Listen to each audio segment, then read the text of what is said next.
to the ordinary Zambian. On this basis, we, the people of Zambia, comprising the 3 church mother bodies, the Law Association of Zambia, civil society organizations, and all well-meaning citizens, firmly assert that any constitutional changes should be postponed until after the 2026 general elections. It is imperative that such reforms be undertaken free from civil society. And civil society includes political players such as the ones that are on this platform today. It further says, Zambians need a government which understands that holding public office is about service to the nation and not about reaping the personal benefit. Strong institutions of governance have a direct bearing on the development of a country. These institutions will ensure that no one is above the law. That's what Hakainde Hichilema promised, that in his governance no one will be above the law. He further said, in this regard, and here is the promise he made, in this regard, the UPND government commits to establish a durable constitutional order that will catalyze the political, economic, and social development of the country. B, complete the constitutional reform agenda anchored on a broad-based consensus among all Zambians. And further he says, revive the process of expanding the Bill of Rights to integrate economic, social, and cultural rights. These were the words on which Hakainde Hichilema was elected. He must hold himself accountable to this promise. And what we are seeing, as Trevor has said, is that he is now placing himself above the law. He has no framework whatsoever that he is following. He is not even talking to the people. He's going around at the showgrounds with youths and saying, I want youth to go to parliament. Do you want to go to parliament? And he expects youths to say no. Of course, the youths will say yes. And after that, he says, for you to go to parliament, you have to amend the constitution. Do you want me to amend the constitution? What answer do you expect from the youths? Of course, the answer is in the affirmative. And after that, he says, all Zambians have agreed. That's not broad-based consensus building. We want Hakainde Hichilema to ensure that he starts a process that is broad-based. And the process must actually not start with him. The process has to be started by the people. The least he could have done is to go and ask the people who are representatives of the 20 million Zambians in parliament. He hasn't been to parliament to ask parliamentarians whether they are ready to amend their constitution. So on that basis, and on what Trevor has said, and what my colleagues will say, we are united to reject any attempt by Hakainde Hichilema to mutilate our constitution. We cannot even refer to this as an amendment. This is just pure cowardly mutilation of our constitution, because an amendment has a process. And that process, if it's not followed, it means that you are just mutilating a document, mutilating the law of the land, and he must be stopped, because that's a criminal offense to mutilate the constitution of Zambia without following the due process. Let me get to Mr. Ernest Mwansa, State Council, from the Zambia we want. Now, the government has justified constitutional amendments by citing the need to increase political representation for marginalized groups. You argue that existing laws already provide for this. How do you propose to strengthen the inclusion of these groups without amending the Constitution? Thank you very much. And the first thing I would like to do is to show that the Constitution provides for all that President Hakainde Hichilema is talking about. First of all, you must bear in mind that it is the Constitution that must be followed, even when changing the Constitution itself. Okay, we haven't seen any activity that shows any effort to try to obey constitutional provisions for amendment of the Constitution. None at all. The first thing we have seen is simply a determination that we are going to change the Constitution. But that's not even the point. The major point is that the President has been talking about representation, that marginalized people must be represented. You go to Article 259 of our Constitution. What do you find?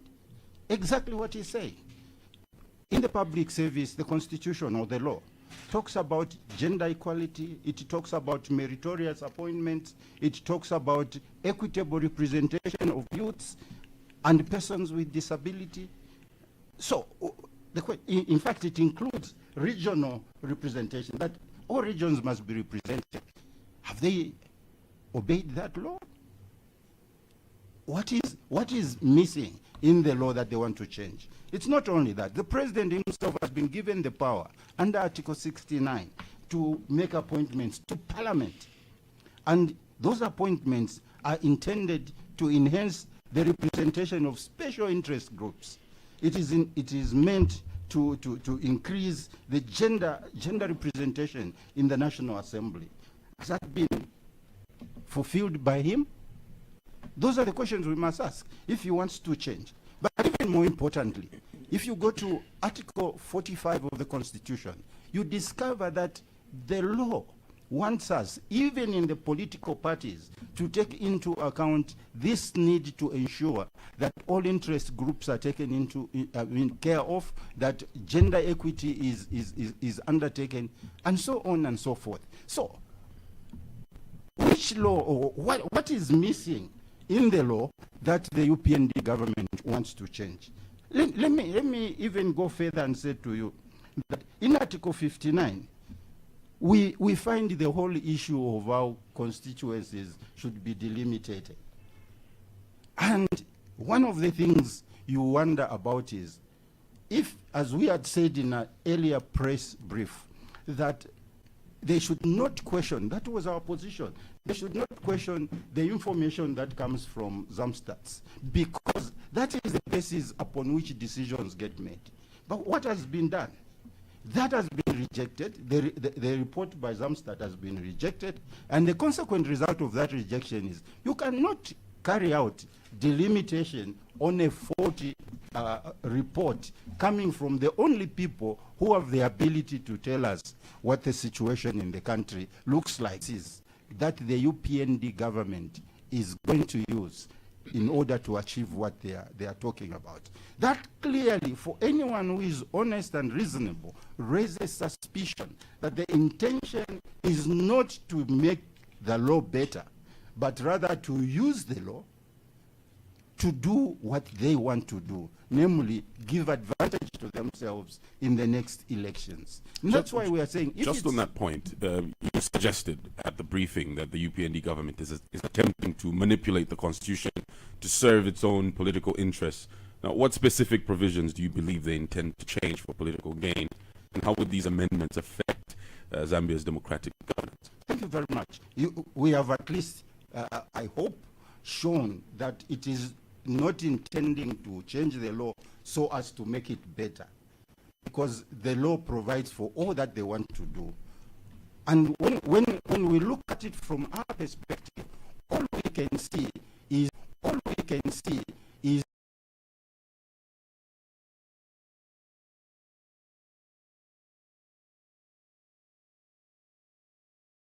a desire to push into Parliament provisions of the law that will suit themselves. Let me give examples, therefore.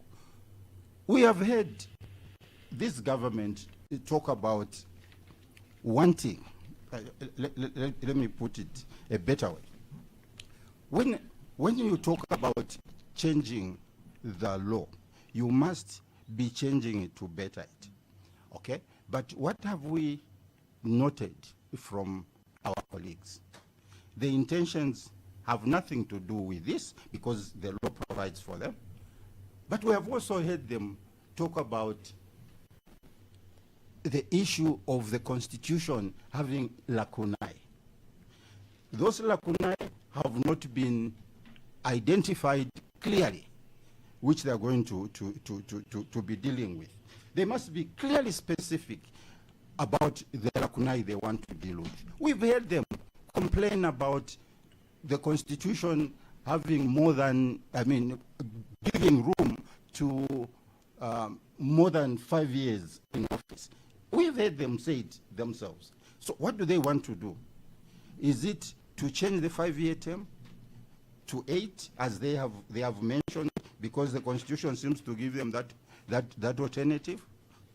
What do they want to do? What is it that is pushing them to a point where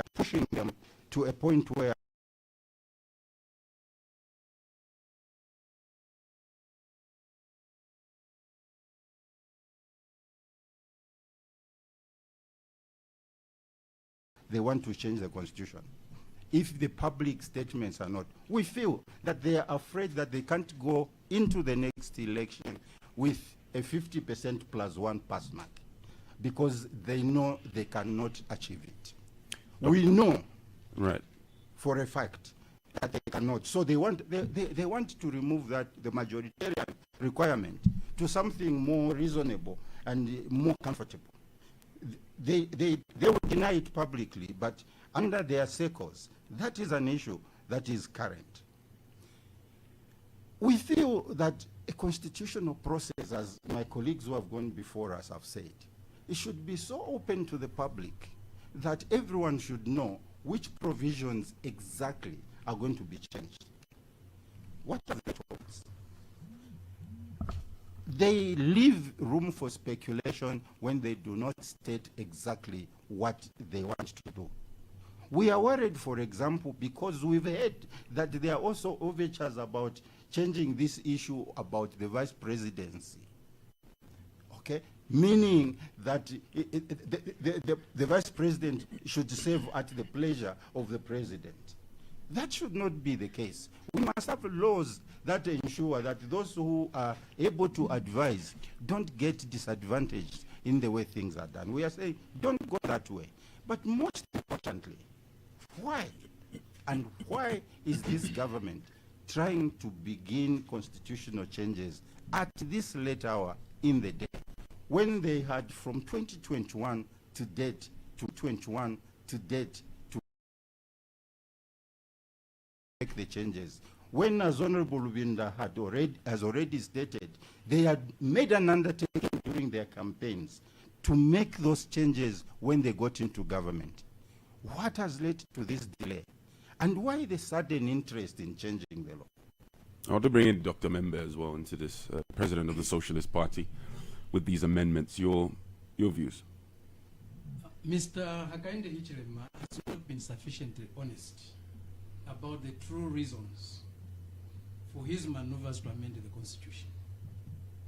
Initially, his main reason, or his initial reason, was seeking to amend the Constitution due to lacunas, or lacunae. Today, it is to increase the participation of women, young people, persons living with disabilities. And in addition, or as a by the way, to effect delimitation of constituencies that have become too vast geographically and whose populations have become too big and as such deserve to be subdivided. I hate liars. I hate manipulators. Manipulation has no substance. Manipulation has no deep roots. Manipulation is synonymous with opportunism. Manipulation is always distressing, but sometimes it is dangerous.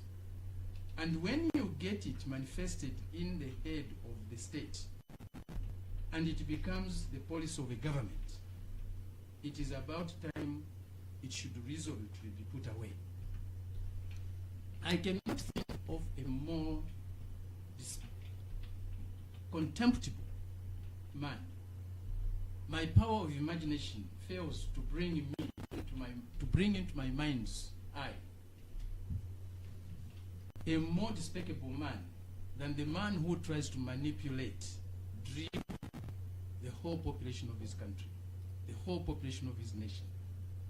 The truth is, Mr. Hakainde Hichilema seeks and attempts to justify his push for constitutional amendments by citing the need to increase youth participation or representation women's representation or participation, and persons living with disabilities, participation and representation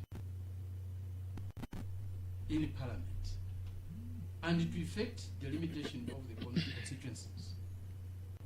We reject this justification as misleading, mischievous, deceitful. Let me start with the issue of delimitation. There's no relationship between delimitation and constitutional amendment. The two exercises are entirely separate from each other. First, delimitation is provided for in Article 58 and Article 59 of the Constitution. The amendment of the Constitution is provided for under Article 79. Second, the power to carry out delimitation is given to the Electoral Commission of Zambia, while the power to amend the Constitution is given to the National Assembly, to Parliament. Delimitation can be conducted without amending the Constitution. According to Article 58, the purpose of delimitation is to review the names and boundaries of constituencies and wards. EC that can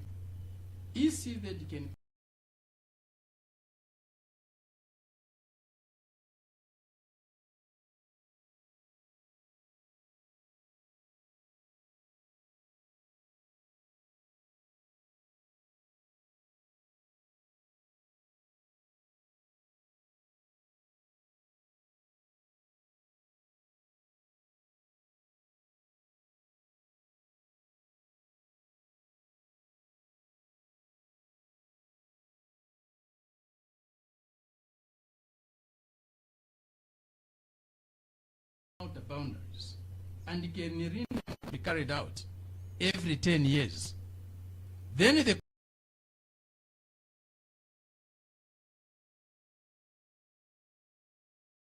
Constitution should also be amended every 10 years, be carried out every 10 years. Then the Constitution should also be amended every 10 years. Every 10 years when you hold your census, the Constitution must be amended. There is no relationship between the two. Let me end with the issue of increasing representation of women, youth, and people living with disabilities. The current Constitution, as stated by State Counsel Ernest, already mandates the President to ensure equal representation of these groups in public appointments. The problem is not the Constitution. It is the government's failure to respect and implement its provisions. It's true. If it is true, the goal is to enhance the political participation of those marginalized groups. We propose a more effective and immediate alternative. We call upon all political parties in Zambia to ensure the enactment under Article 60 of the Constitution, which envisages that there will be subsidiary registration to make provisions for regulation of political parties. Article 62A says a political party shall promote the values and principles specified in the Constitution.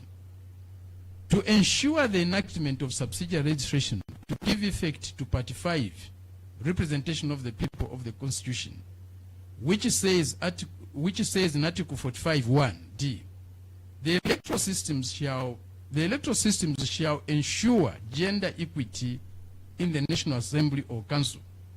We implore the UPND to join this commitment if they are sincere about fostering diversity by enacting the act envisaged by Article 60. We stand ready to sign a formal accord and engage in discussions on the implementation of this proposal.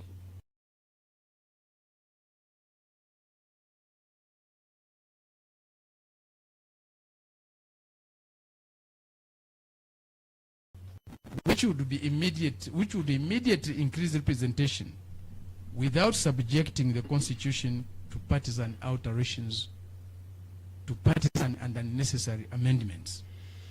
This would guarantee a significant increase in the number of women and young people in the National Assembly without the need to amend the constitution. The issue about amending the constitution is all lies, is all manipulation. The limitation, increasing women's, young people, and people living with disabilities representation does not need the constitution to be amended. If you just tuned in, this is the Socialist Hour here on Hot 87.7. And on our panel today, we have Dr. Fred Membe, who you just heard from just now. He's the president of the Socialist Party. We also have Mr. Given Lubinda from the Tonse Alliance, Mr. Ernest Mwansa, State Council from the Zambia We Want, and also Bishop Trevor Mwamba, who is from UNIP. Now, Mr. Sakwiba Sikota is State Council from Uka. You've been very, very patient. We need to get to you to get your thoughts. There was a recent joint opposition press briefing. After that, the Zambia police summoned Dr. Fred Membe and warned political leaders against involving defense and security wings in political discussions, and then postponed the summon to a date to be communicated. What are your thoughts on the summon, its postponement, and that particular police warning? Thank you very much for your question. I like your intro, where you said that I've shown a lot of patience, and of course patience is a virtue.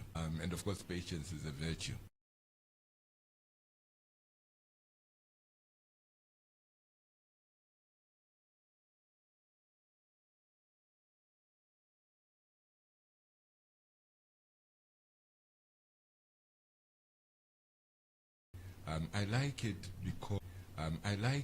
because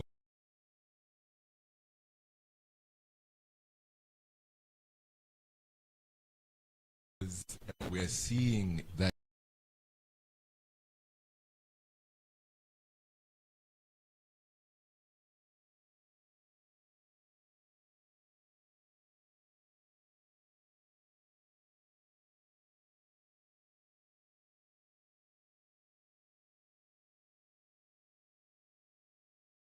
this government is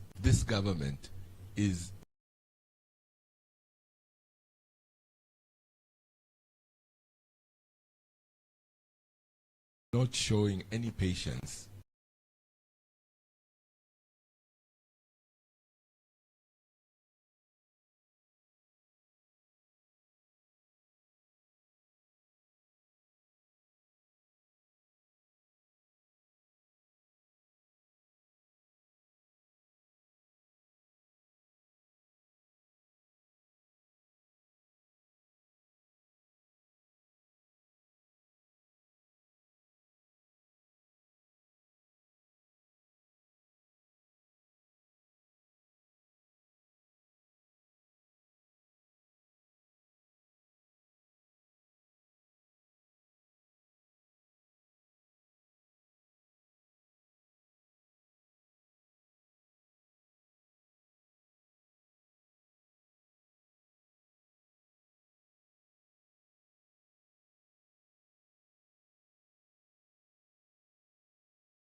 In terms of the enlightenment.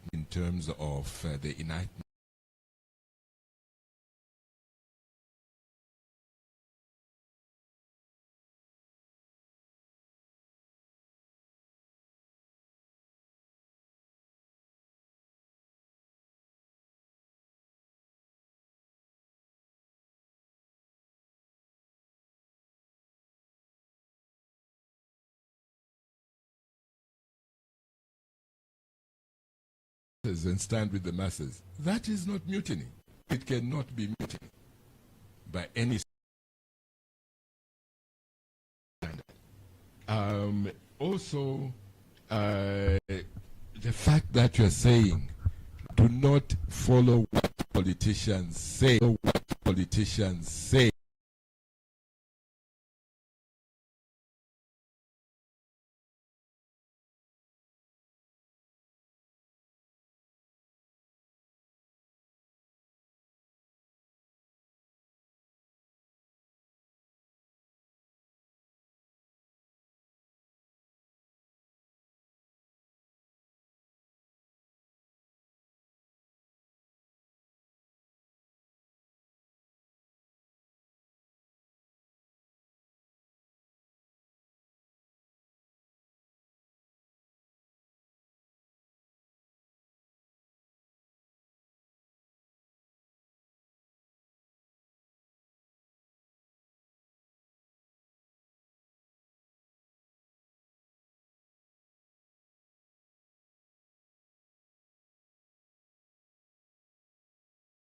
But the Constitution, again, clearly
enshrined in our Constitution and must be protected at all costs.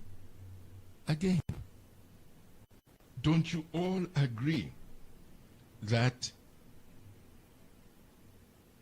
unconstitutional orders should not be followed? Don't we all agree that unconstitutional orders should not be followed? I think that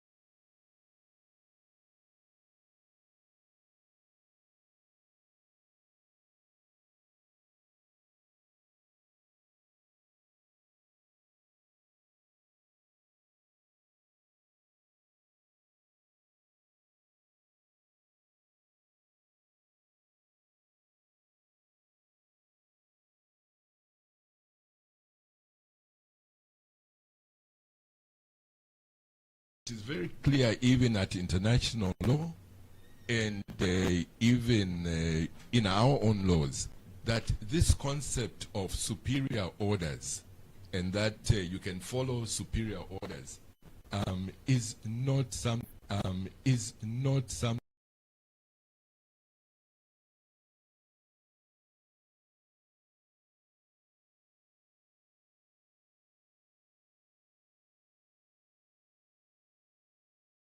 that you can rely on as 100% defense if you do wrong. I'm sure you all remember the Nuremberg trials after the Second World War.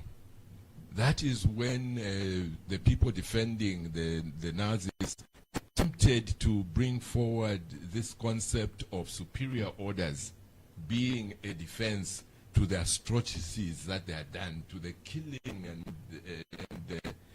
that they had been doing. And that was thrown out, that you cannot rely on superior orders as a defense. Even here locally, here in Zambia, the concept of superior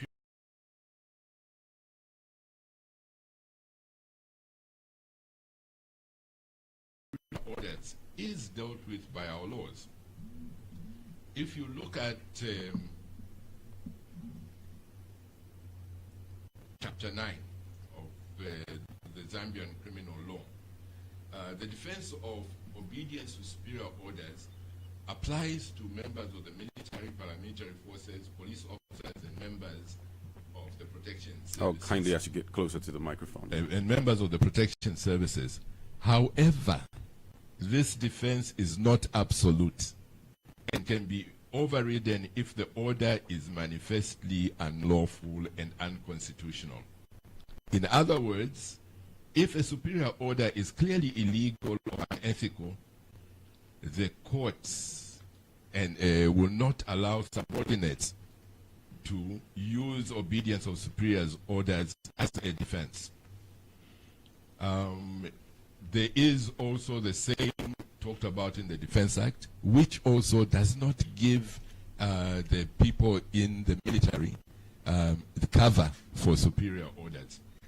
If you all remember, we had the famous Captain Solo coup trial, the so-called Captain Solo coup trial, which had Captain Stephen Lungu and Captain Chiti, who were the head of it.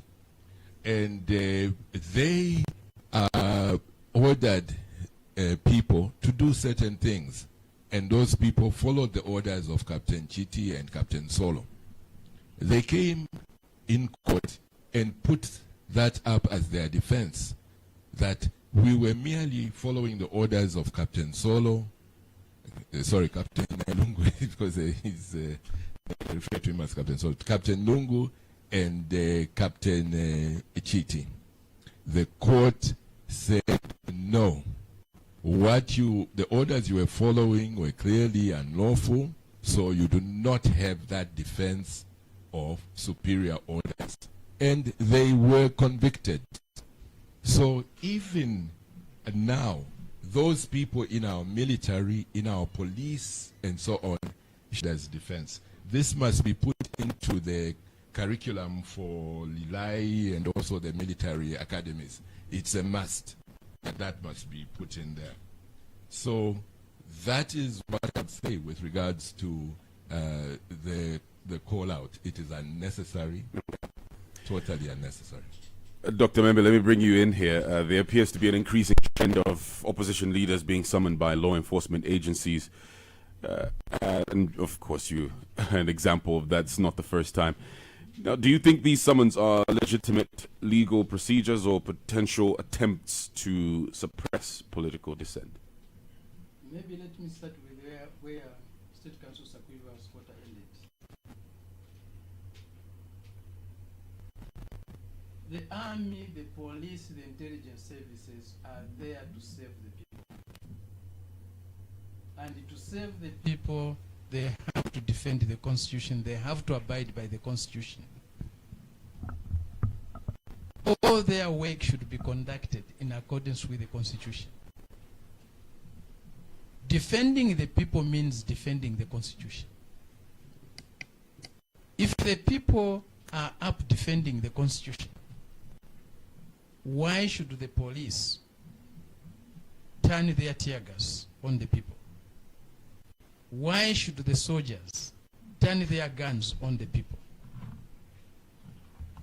who are defending what they are supposed to defend? And this is the clarion call we make, or we made on Saturday. And we repeat that clarion call to our men and women in uniform. Defend the Constitution with all that you have. You are a people's army, you are a people's police. Defend the Constitution, defend the people. Don't turn your guns, don't turn your tear gas, don't turn your short buttons on the people. You are there to save the people. You are not there to save. You are not there to save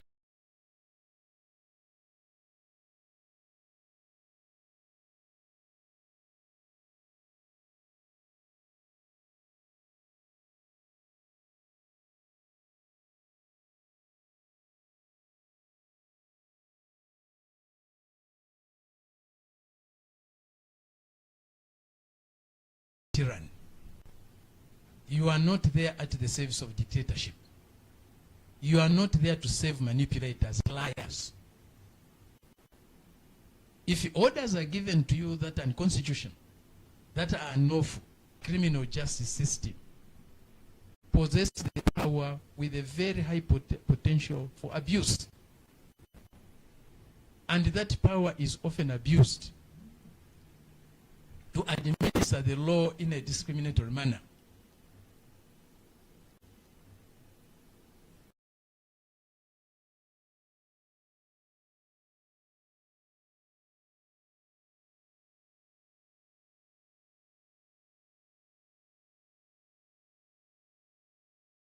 They have used the law to persecute, to harass, to suppress, to oppress dissenting voices.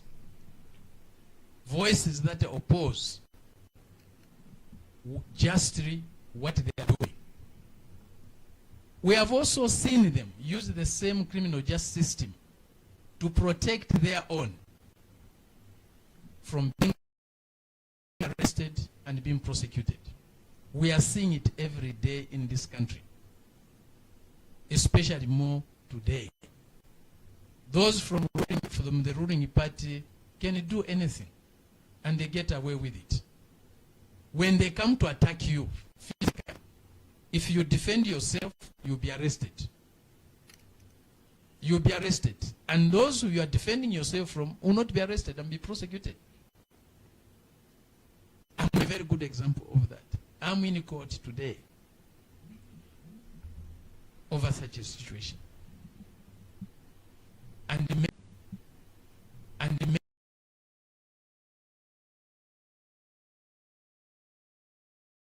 others are. So our criminal justice system is being abused, especially by this regime. We say to them, the exercise of power must be a constant practice of self-limitation and modesty.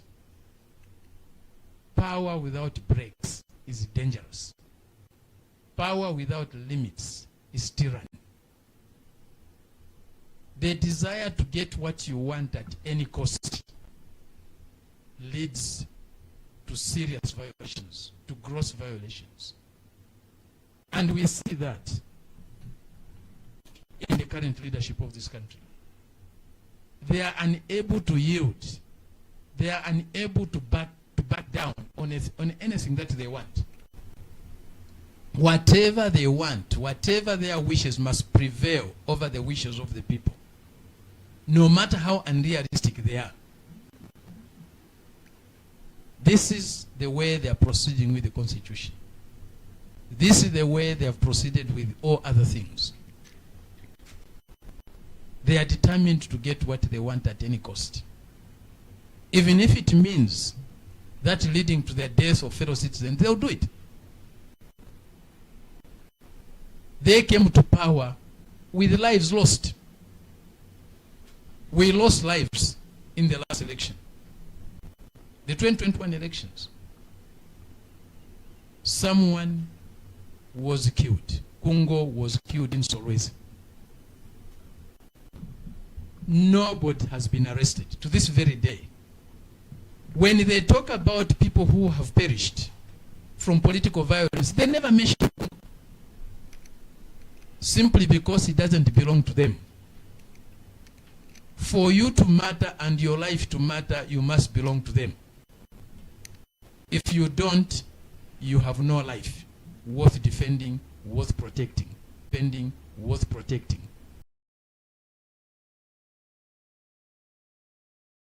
You have no rights worth defending, worth protecting.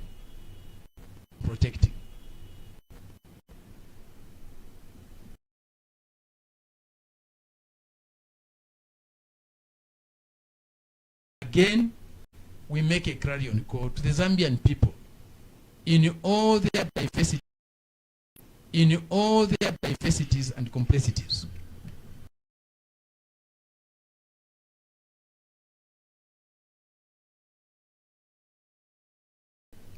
To defend the rights of every citizen. and defending the rights of every citizen, and defending the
of every citizen means defending the Constitution.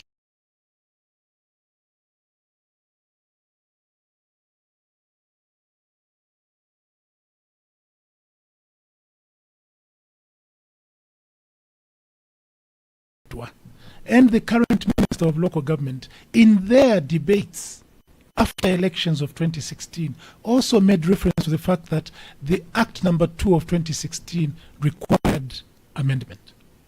In 2017, less than 6 months after elections, in January 2017, the Ministry of Justice announced the commencement of the Constitution amendment process. And we gave the public 1 full year to make submissions. 1 full year. And we said to the people, make submissions orally, make submissions as groups, make submissions as individuals, make them through councils, make them through government ministries, make them through government ministries, make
them directly to Parliament, make them through the Ministry of Justice.